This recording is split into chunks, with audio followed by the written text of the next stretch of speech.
Happy morning class 10। कल हम लोग जहाँ तक पढ़े थे उससे आगे शुरू करते हैं हम लोग।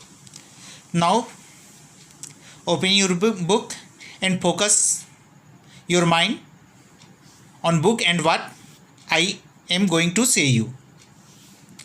Let's start. रिवॉल्यूशनरीज यानी क्रांतिकारी।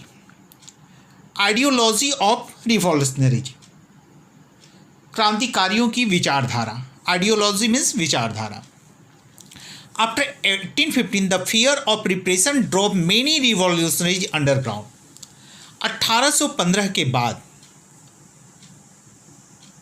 दमन के डर से बहुत सारे क्रांतिकारी क्या हुए, भूमिगत हो गए। But they did not remain silent, लेकिन वो चुप नहीं रहे। They formed secret society to spread their ideas and to train other revolutionaries। उन्होंने क्या किया, गुप्त समितियां बनाई, गुप्त जो है, ताकि वो अपने विचारों को फैला सके और अन्य क्रांतिकारियों को ट्रेंड कर सके, उन्हें प्रशिक्षित कर सके।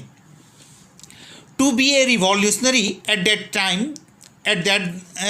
टाइम मीन टू, उस समय क्रांतिकारी होने का मतलब होता था fight for liberty and freedom and to, यानी स्वतंत्रता और आज़ादी के लिए लड़ना। Oppose monarchical government established after the congress of Vienna. Vienna congress के बाद जो राजशाही सरकार को फिर से लाया गया था उसका विरोध करना। Many revolutionaries wanted to establish nation states, which was an essential part of their struggle for independence। बहुत से क्रांतिकारी चाहते थे कि फिर से राष्ट्रीय राज्य बने, जो उनके स्वतंत्रता के आज़ादी की लड़ाई का एक प्रमुख हिस्सा था। अब हम लोग पढ़ेंगे उस समय के प्रमुख क्रांतिकारी के बारे में। सबसे पहला नाम जो आता है वो आता है मैजीनी का। One such revolutionary was Giuseppe Mazzini, an Italian patriot and nationalist। ऐसे ही क्रांतिकारी में नाम आता है आपका Giuseppe Mazzini का, जो एक इतालवी देशभक्त और राष्ट्रवादी थे। Giuseppe Garibaldi, केबर, विक्टर एमेन्यूल, ये सभी साथ मिल करके इन्हें जो है इटालियन रिसऑर्गुमिनेटो का एक महान पैट्रॉन सेंट माना जाता, महान संत माना जाता था, महान दार्शनिक माना जाता था। Mazzini had committed himself to the cause of Italian unification and independence. Mazzini ने अपने आप को इटली की एकीकरण और स्वतंत्रता के लिए समर्पित कर दिया था। He was a member of a revolutionary organization, वह क्रांतिकारी संगठन का सदस्य था। He was forced into exile for his revolutionary activities at the age of 24। 24 साल की उम्र में उसे उसकी क्रांतिकारी गतिविधियों के कारण देश से बाहर निकाल दिया गया था। He formed an underground society under the name of Young Italy। उसने यंग इटली के नाम से एक भूमिगत संगठन का गठन किया था। भूमिगत कहने का मतलब अंडरग्राउंड है, जो जिसके सदस्य जो है सो आम लोगों को पता नहीं चलता था कि वो इस संगठन के सदस्य हैं। वो समाज में घुले मिले रहते थे, लेकिन किसी को ये जानकारी नहीं होता था। जैसे हमारे क्रांतिकारी, वो लोग क्रांति करते थे, लेकिन जो है सो लोगों को पता नहीं, आम अगल बगल वालों को नहीं मालूम रहता था कि ये जो है सो अंग्रेजों के विरुद्ध ये लड़ाई लड़ रहे हैं। वैसे ही ये भी जो क्या था, एक भूमिगत संगठन था।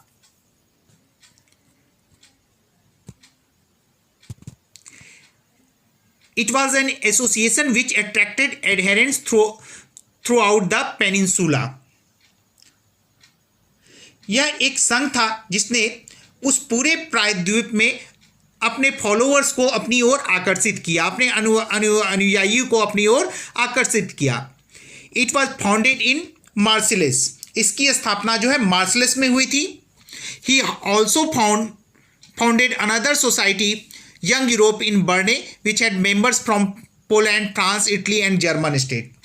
इसके अलावे उसने एक और संगठन की स्थापना की थी जिसमें पोलैंड, फ्रांस, इटली और जर्मन राज्यों के सदस्य थे। बिलीफ्स ऑफ मैज़िनी, मैज़िनी का विश्वास। He believe that Italy can not exist as a patchwork of kingdoms and states. उसका मानना था कि इटली जो है छोटे छोटे राज्यों के टुकड़ों के रूप में जो है नहीं रह सकता है। It had to be forged into simple unified republic with its capital at Rome. उसका मानना था कि इटली को एक एकीकृत गणराज्य में बदला जाना चाहिए था, साथ में इसकी राजधानी जो है रोम होनी चाहिए थी। This new Italy would lead other subjects people to freedom and liberty. यह नया इटली जो बनेगा इसमें अन्य समाज के अन्य लोगों को भी स्वतंत्रता और आज़ादी जो है मिलेगी। A new Europe controlled by the people and not by the sovereigns would replace the old order. ये जो नया यूरोप बनेगा इसका नियंत्रण जो है वहाँ के नागरिकों के हाथ में होगा, न कि समाज के खास समुदाय जैसे पहले का जो कलर्गी वर्ग था या नोबेल वर्ग था या राज घरानों के लोगों के अधीन था। ऐसा नहीं होगा, न तो ये पादरी के अधीन होगा न समाज के उच्च वर्ग को, बल्कि इसका कंट्रोल जो है वहाँ के आम नागरिकों के हाथ में होगा। By 1840, Mazzini had become the recognized leader of the Italian nationalist revolutionary movement. 1840 तक में मैजिनी जो है इटली के राष्ट्रवादी क्रांतिकारी आंदोलन के एक जाना पहचाना नाम हो गए थे, नेता हो गए थे। Following his model, secret societies were also formed in Germany, France, Switzerland and Poland. उन्हीं के मॉडल का अनुकरण करके जर्मनी, फ्रांस, स्विट्जरलैंड और पोलैंड में भी बहुत सारी जो है सो गुप्त संगठन जो है सो का निर्माण हुआ था। The idea of republic and opposition to monarchy frightened the conservative. गणतंत्र की अवधारणा और राजसत्ता का विरोध ने जो पुरानी रूढ़िवादी लोगों के मन में भय उत्पन्न कर दिया। मेटरनिच called him the most dangerous enemy of the established social order.